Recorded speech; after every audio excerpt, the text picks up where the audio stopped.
Good morning, everyone. It is Monday, June 15th. I'm Kim Gusby. And I'm Ben Katko. Thanks for joining us here on News 3 today. Breaking overnight, the U.S. and Iran have reached a deal to end the war and reopen the Strait of Hormuz, a key global shipping route disrupted for months. Details of that agreement have not been released just yet. Mediators from Pakistan say the deal will be signed Friday in Switzerland, and tougher issues like Iran's nuclear program will be handled later. President Trump confirmed on social media that a deal was reached and said he has ordered an end to the U.S. naval blockade of Iranian ports in the Strait of Hormuz. Of course, we'll have more on the next steps later this morning. Some new developments right now. Court proceedings start today in a case involving a Fort Stewart soldier accused in a shooting on base. We do need to correct an earlier statement, though, about a soldier accused in another shooting. That case is still under investigation. Former Army Sergeant Cornelius Radford is the one who has a hearing today. Radford is accused of shooting 5 soldiers and firing at a 6th in an attack in August 2025. He has pleaded guilty to assault charges, and prosecutors are still seeking attempted murder charges. He's been jailed since the shooting. A hearing starts today at 10 a.m. That jury selection begins tomorrow morning. The trial runs later this week and into next week.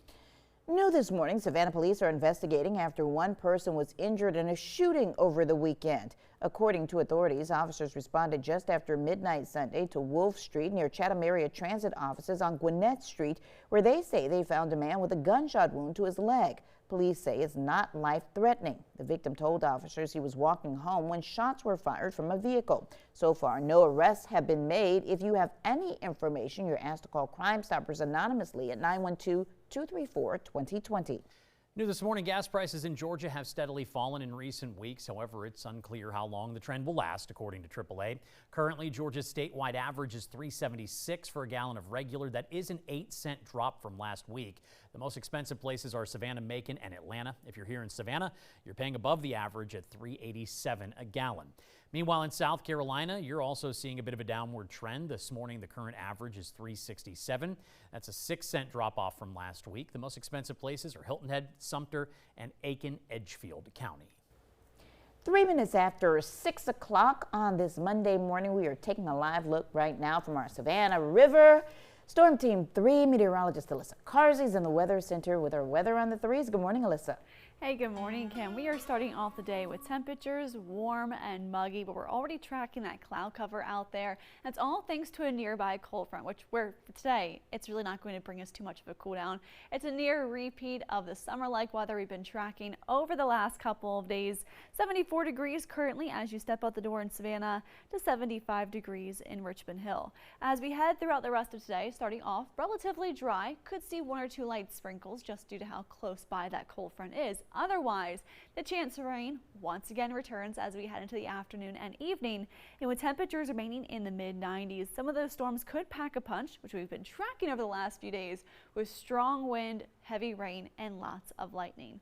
Up to 95 degrees for the high today, once again here in Savannah, 96 degrees in Beaufort, and 92 degrees in Metter. Now, we do have some good changes on the way, at least over the next few days. The higher chance of rain allows for temperatures to fall back down even below average by a few degrees for tomorrow. We'll talk about that coming up the next time you see me in just around 10 minutes. Alyssa, thank you. WSAV is your local election headquarters. Georgia's primary runoff election day is tomorrow. As voters get ready to return to the polls, President Trump has now weighed in on the GOP Senate race. The president has endorsed Congressman Mike Collins for the Republican nomination for Senate.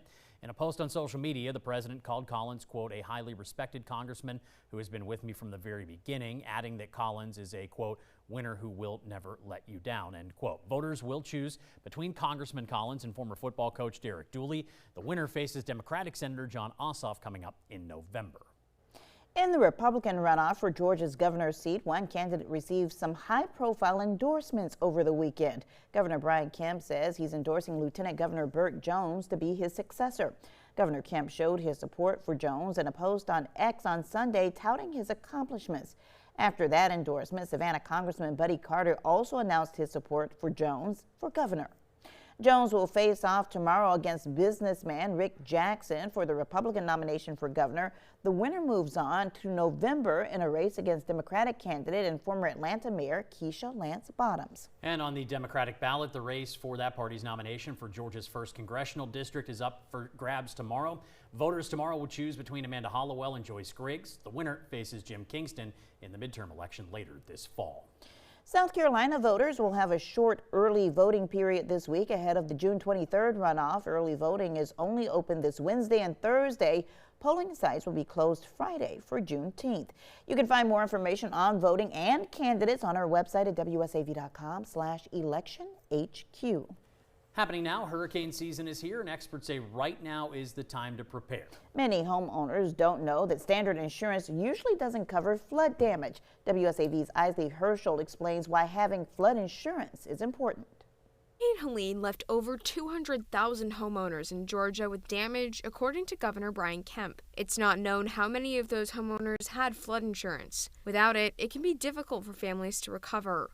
Insurance agent Pat Parker says basic hurricane insurance will help you out with wind damage, but it doesn't cover flooding. When hurricane season starts and you have the risk of hurricanes and therefore wind damage, but what often comes with that is rising waters from an outside source, which is the definition of flood. Flood insurance is offered by the Federal Emergency Management Agency, or FEMA, but Parker says rates have been increasing over the years. When I first got here, a maximum FEMA policy in a preferred risk zone was, let's say, $330 a year. That same policy now is close to $1,000 a year. He explains the more floods that happen around the country, the more money FEMA needs to help those affected. Because of this, more flooding in areas that didn't expect it means higher rates for coverage. So these were areas that have been devastated that nobody would have dreamed would have been damaged. So as a result, the payouts and the damage have been monumentally higher than what was expected. Even with these issues, Parker says it's important to have coverage. And he says if you don't have flood insurance, it's best to get it before you need it. This is the time to shore up your policies and make sure you have proper protection, because it's not a matter of if the hurricane's coming, it's when. In Pooler, Isley Herschel, WSAV News 3, on your side. Happening today, Statesboro residents can help shape the future of their police department. The city's holding a town hall meeting at 6 o'clock tonight at Statesboro City Hall to get some input on the next police chief. Residents are being asked what qualities they want in the city's next law enforcement leader. Police Chief Mike Broadhead will retire July 1st after 9 years on the job and more than 40 in law enforcement. The city has hired the same search firm used to pick him in 2017 to find his replacement. Officials say feedback from the meeting tonight will help guide their hiring process. If you use public transportation, Chatham Area Transit is showing gratitude this week during Ridership Appreciation Month by offering free services. Starting today, fixed route and paratransit riders can ride zero fare until the end of the work week. Now, as a reminder, CAT will run on its holiday schedule this Friday for Juneteenth.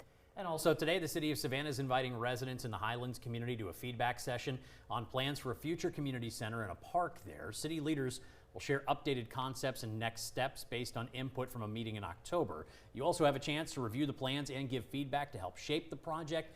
That meeting starts at 6 tonight at the Godley Station K-8 school cafeteria. Savannah's oldest Black Greek lettered chapter marked a big milestone over the weekend. Members of the Mu Phi chapter of Omega Psi Phi Fraternity Incorporated gathered at the Savannah Convention Center to celebrate 100 years. I served as MC for the sold-out event, which honored a century of service, leadership, and brotherhood in the community. It was a wonderful affair.